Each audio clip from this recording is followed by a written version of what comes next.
I have been led to speak to you about the Zion realm. So we spoke about a mountain, Zion mountain, with the city, with the throne. So let's talk about the Zion realm. Ake sibhekeni ke manje ukuthi iyini le iram ye Zion. What's the Zulu for real? Place, the Zion place or dominion. Space it all. Space.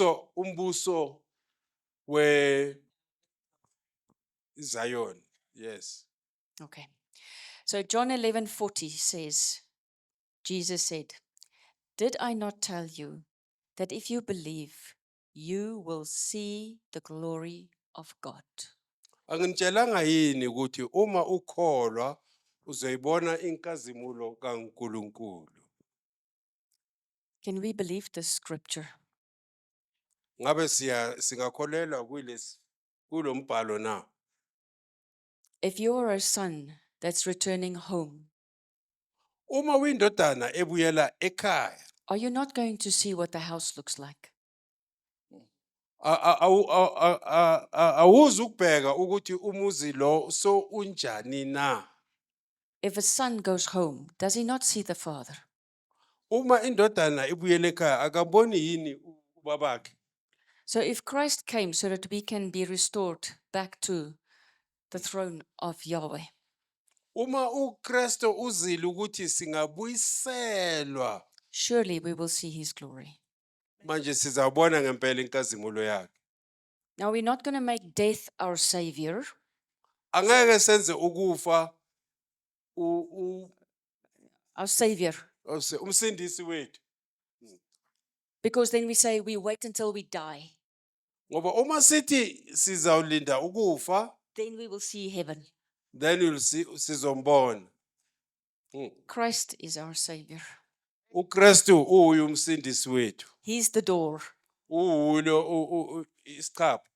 He tells his disciples, Utshela abafundi bakhe, if you see me, uma nibona mina, you see the Father. senimbonile ubaba. But we are asleep. Mara hey thina silele. We need to wake up. Kumele sivuke.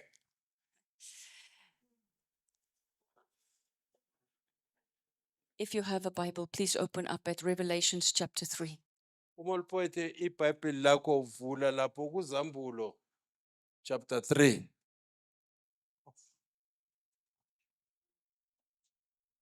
Izambulo 3.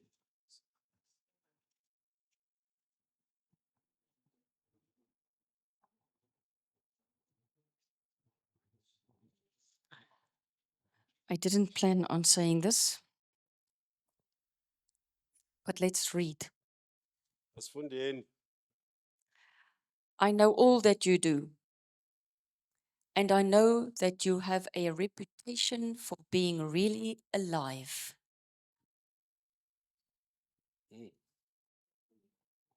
Ngikwazi konke okwenzayo and ngiyazi nafuthi ukuthi unokuwazeka ukuthi uyaphila.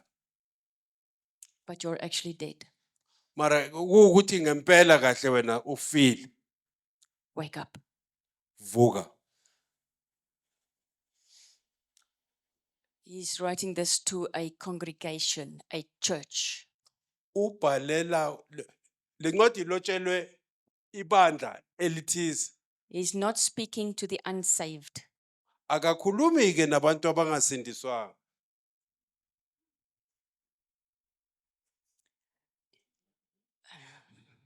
When you are born again, or born, when you are born, Uma uzalwa, you move from one world, usuka ezweni elithize, the spiritual world, elomoya, into the mother's womb. ebese ungena esibelethweni sakamama, The womb prepares for you a body. ebese isibeletho silungiselela umzimba, You move into another world. ebese manje uyadlulela kwemunye umhlaba. So the womb of a woman Manje isibeletho wesimame is a gate between two worlds. isango between amagate amazwe ayi-2. So Christ says you must be born again. Manje kungakho kuthiwa umele ukuthi uzalwe busha, uzalwe futhi. You are in this world. Ukulelizwe manje You need to go through a gate kumele uphume ngesango to another world. ukuya ekwelinye izwe. This gate is Yeshua. Le gate leli uJoshua uJesu. So how many of us are just standing in the gate? Bangaka bethu abame nje esangweni. Have you moved in? Usongenile na? If I tell you that I see this, I talk to, I go, you will say, you are a stranger. Uma ngakutshela uhambo lwami uzothi hayi man wena awufani nabanye abantu. I've just walked through. Ngiyadlula nje khona lapho. That is your inheritance. Ifa lethu lelo. If there's a cloud of witnesses, where I'm going to find them? This side of the door? No. Inside the door. Uma nginesixuku On the sofakazi mountain. On the mountain. phezu kwentaba kula ngizothola ufakazi khona. Hebrews 12 says you've been called to a mountain. AmaHebheru 12 athi ubizelwe If that entabeni. was meant for the day you die, it would have said, and in the day when you die, you will go to a mountain. It's not saying that. And our experience for the sons of God who are walking in the glory, we are seeing, we are hearing, we are awake. Amen. So there is a strong, strong delusion by the enemy on the people of the land. Khona kamanga mankulu asuka esitheni aya kubantwana bakaNkulunkulu. They make you, please, I have included myself in that because I know where I come from. They make you forget Bayenza ukuthi ukhohlwe what you have done. So you think you are a good person. bayenza ukuthi ukhohlwe ukuthi wenzeni ebese manje wena sowucabanga ukuthi hayi mina ngilungile. It's called mind control programming. Ibizwa ukulawulwa komqondo iprogram leyo. So there's a programming called the voice of God. Khona iprogram le ibizwa ukuthi izwi likaNkulunkulu. They program your spirit and soul. If you think what I've heard, that's the voice of God. Manje okunye nje uyacabanga bese manje wena sowuceda ngokuthi izwi I had an likaNkulunkulu. experience with a woman who came to me, said, God told me. Khona owesimame kweweza kuye wathi uNkulunkulu umtshele ukuthi The people I trust, they're going to let me down. abantu engibathembayo asoze nje bangiphoxe. Bazokuphoxa. I knew that was now a test. Because she came to me. I was one I think she would trust. Now, if I did something that didn't help her solve her problem now, then it's my fault. And then leave her. You don't listen to her anymore.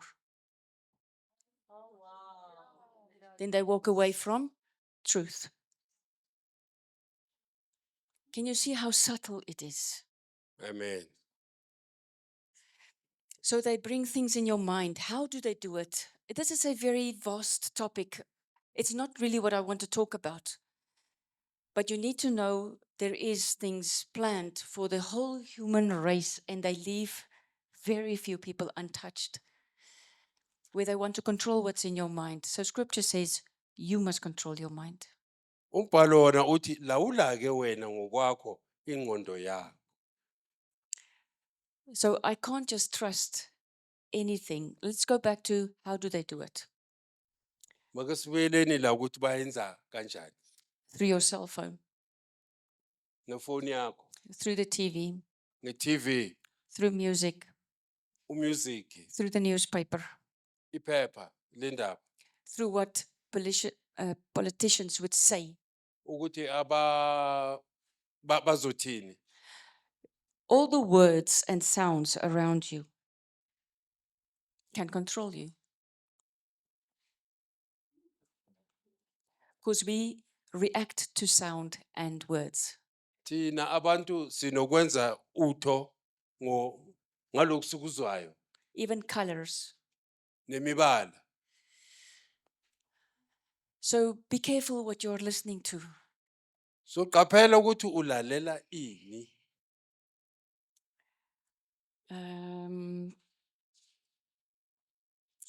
In the process of coming away from a lie in my life, Uma sengisuka ke eqambeni amanga.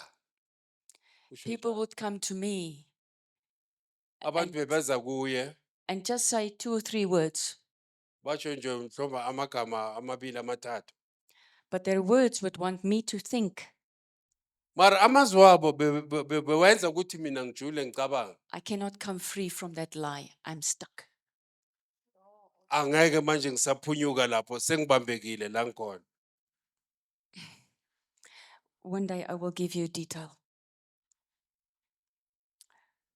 Who is in your life that's controlling you with words? Ubani osempilweni yakho okulawulayo? It's people close to you. Abantu abaseduze You see them every day or nearly every day. So please be awake, Oh qaphela. because those words will want to keep you asleep. Amazwi wabo azwenza ukuthi uhlalulele.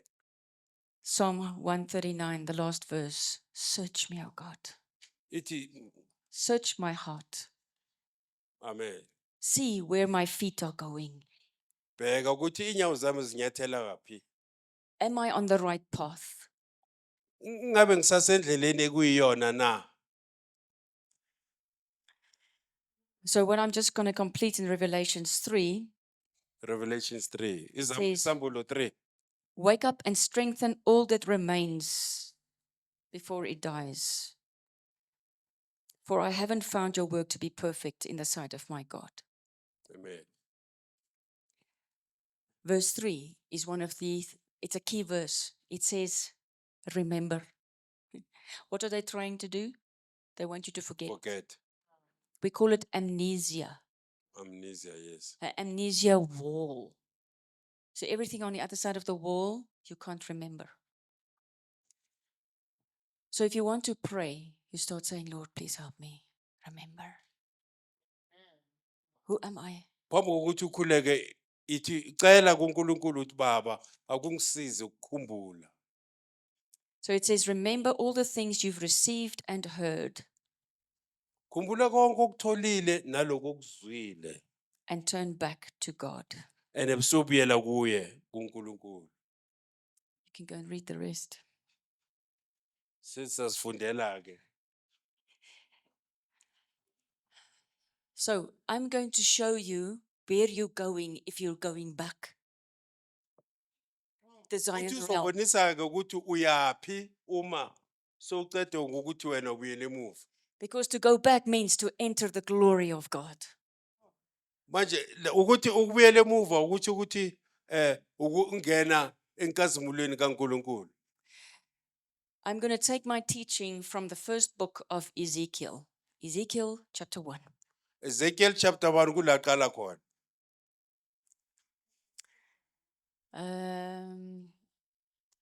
In Corinthians, there's a verse that says that you would walk worthy of God who calls you into his own kingdom and glory. So there's a calling. If you believe, you will see his glory. If you walk worthy, he will take you into his glory. Uma uhamba ngokuthembeka uza kuthatha akufake enkazimulweni yakhe. For it became him for whom are all things, and by whom are all things, in bringing many sons to glory. Hebrews 2:10. And that's not the first time I'm saying that. Okay? God wants you to come into his glory. Now, this is not performance based. Leke akusiyo kwenza nje ukuthi ngazeke kodwa Performance yizwi means likaNkulunkulu. I must do something, then that will happen. Ukwenzela uNkulunkulu kusho ukuthi mele ngenze okunye ene lokho kuzokwenzeka. It is truth based. Isikelwe yakhelwe phezulu kweqiniso. As truth becomes yours, things change. Uma wena wembatha iqiniso izinto ziyashintsha. The identity of the born again spirit man, we ask the question, who are you? Ungubani wena? There's a principle. Acknowledgement activates operation. Ukuvuma kuvusa ukusebenza or ukusetshenziswa. You can tell your girl child, you're a good cook. I enjoy your food. Ungatshela undodakazi yakho ukuthi hayi ibhodi uyalishaya. She will cook even better. Kusuka lapho uzawuza much better naloku akupheka ngakhona. You acknowledge what you see in her. Uvumelana naloku okubonayo phambi kwakho. It activates, it makes it happen. It makes it operational. Iyenza ukuthi manje ibe njalo ibe ngale ndlela le iyenzwe ukuthi ibe ngakhona. So, destiny and growth releases a sound into your spirit man, and it makes you feel loved and feel needed. Ukusasa nokukhula kukhipha isound emntwini wakho womoya ene yenza ukuthi uzuzwele uthandwa ene futhi udingeka. If I tell my girl child, you're a good cook, Uma ngitshela indodakazi yami ukuthi uyayishala ibhodo she says, my mother knows me, or uthi uzothi umama uyangazi and we can connect. and then ebisemanje bayaxhumana. Many children are not connecting because they feel the parents doesn't know them, because the parent is not acknowledging who they are. Uma ungasho ubonise ukuthi uyakujabulela lokho akwenzayo yena ucabanga ukuthi awumazi. Abba Father said, this is my beloved son. Uthi uNkulunkulu baba wethu uthi lo indodana yami engithokoziswa ngayo In whom I'm well pleased. ene ingijabulela yena He enforces obedience. ene manje ufaka ekusebenzeni ukulalela. Because he knew his son would have to obey. Indodana yakhe okumele ukuthi manje alalele. So that is true for us as well, Nalelo qiniso liyasebenza kithi as sons of God. njengamadodana kaNkulunkulu. Please, can you take a piece of paper? Take a piece of paper and write. Tata Not now, paper at home. or at home. What does God say? Who are you? Abisobhala ukuthi uNkulunkulu uthini wena mara ungubani. There's a part of you that will not believe it. Bakhona abanye abakho abangasoze bakholelwe yiloko. Go and ask why. Hamba kuyobuza ukuthi kungani. That part was hurt. It needs healing. It's in a lie. It's captivated in a lie. That part must come into truth. Then it comes in agreement of what God is saying, who you are. Khona ingxenyeke le ungayazi na ukuthi ungubani. Manje yayithunjiwe. Next one, So please. buza uNkulunkulu uzokutshela ngempela ukuthi wena ungubani.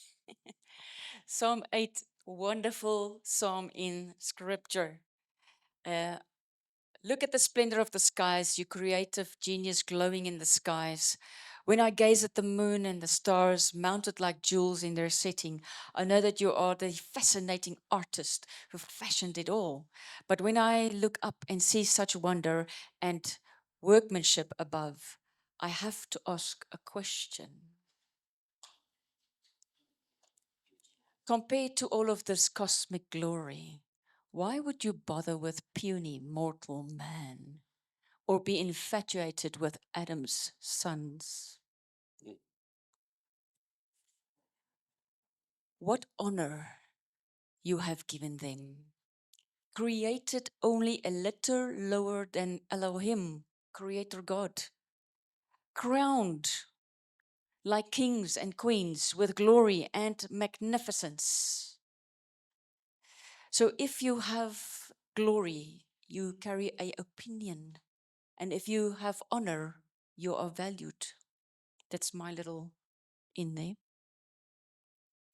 You have delegated to them mastery over all you have made, making everything subservient to their authority, placing earth itself under the feet of your image bearers. Human beings, yes.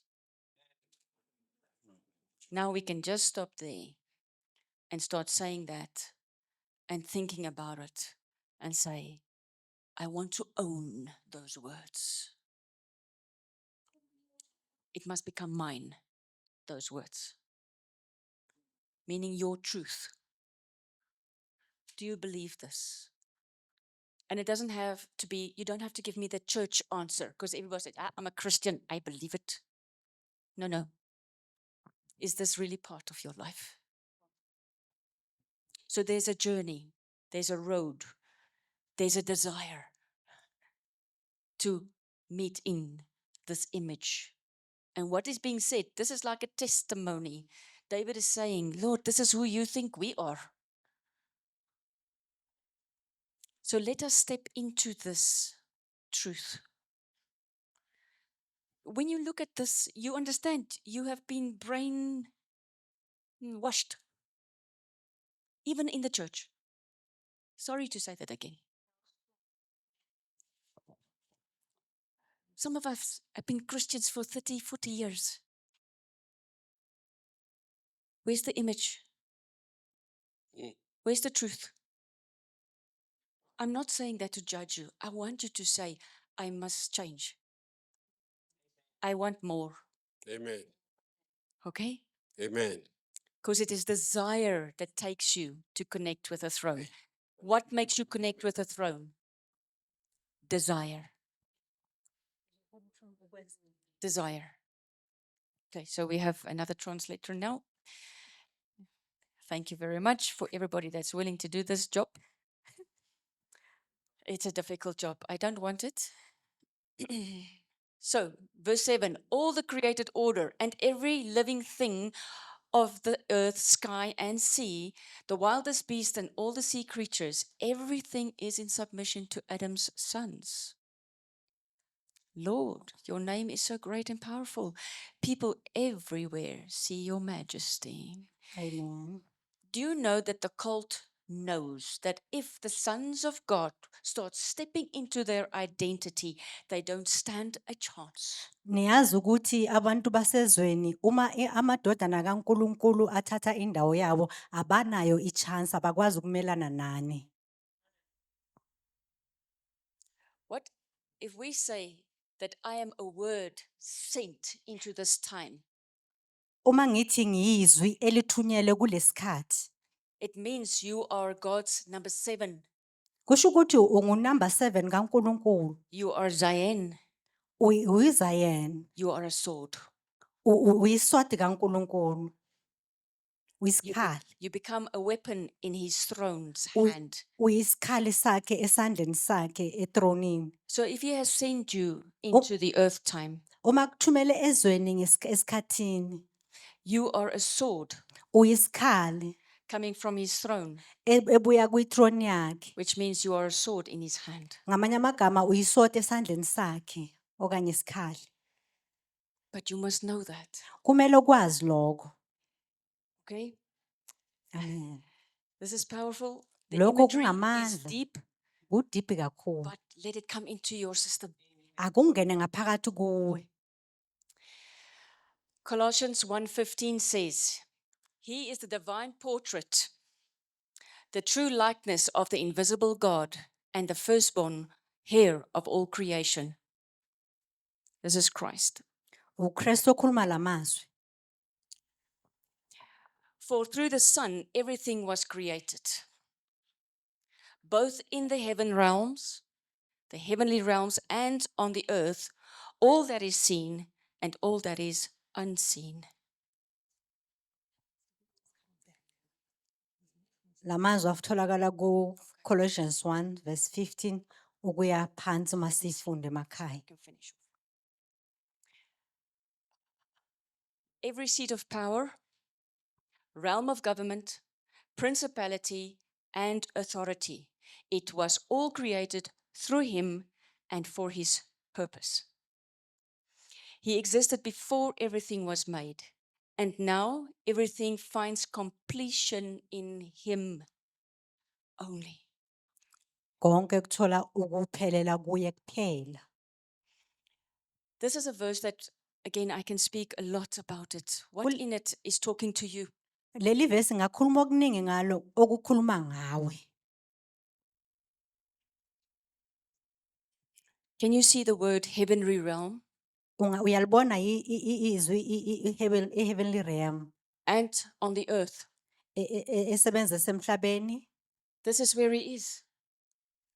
likhona khona lapho. So when you are in Christ, Uma ukuKristu this is where you can go. yila ungaya khona. You see? Uyabona? 1 Corinthians 6:17. But whoever is united with the Lord is one spirit with his spirit. Amen. That means I Okusho can ukuthi stand here, ngama la and in the unseen world, ezweni likamoya I'm always there. I'm also there. ngihlezi ngilapho. Okay? Amen. So when we move through the door, Uma Christ, masindlula umnyango, like Paul said, I once knew a man that went up to the third heaven. uthi uMapostle Paul ngeke ngazi indoda eke Whether it ezulwini was in the spirit mayisemoyeni or in the body and the spirit, okanye emzimbeni nasemoyeni I cannot say. angeke ngisho. He was talking about himself. Wayekhuluma ngaye. So when you are in Christ and you walk through the door, Uma ukuKristu undlula emsangweni, the reality of what you are experiencing iqiniso lakho konke okudlula kukho is as real as this world. liyiqiniso njengoba umhlaba lo ubona lo. Okay? Amen. And your spirit can be busy on an assignment, Umoya wakho ungaze ube busy ngeassignment yakho. and you are busy with your children. Usasebhizi nabantwana bakho la.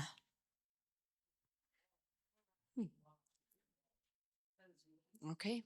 Amen. There's a lot for us to take in. Kuningi ekumele sikuthathe ngakho sikufake ngaphakathi kithi.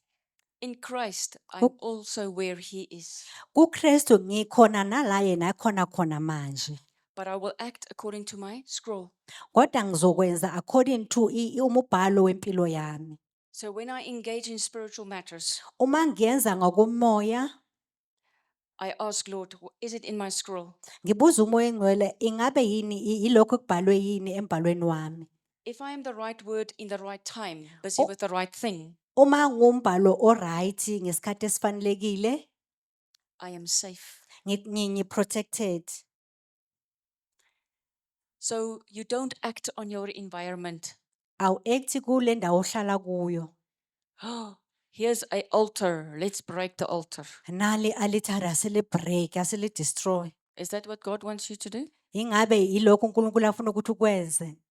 Can you just find out first Ungabuza yini kuqala and then engage? bese ke uyayenza.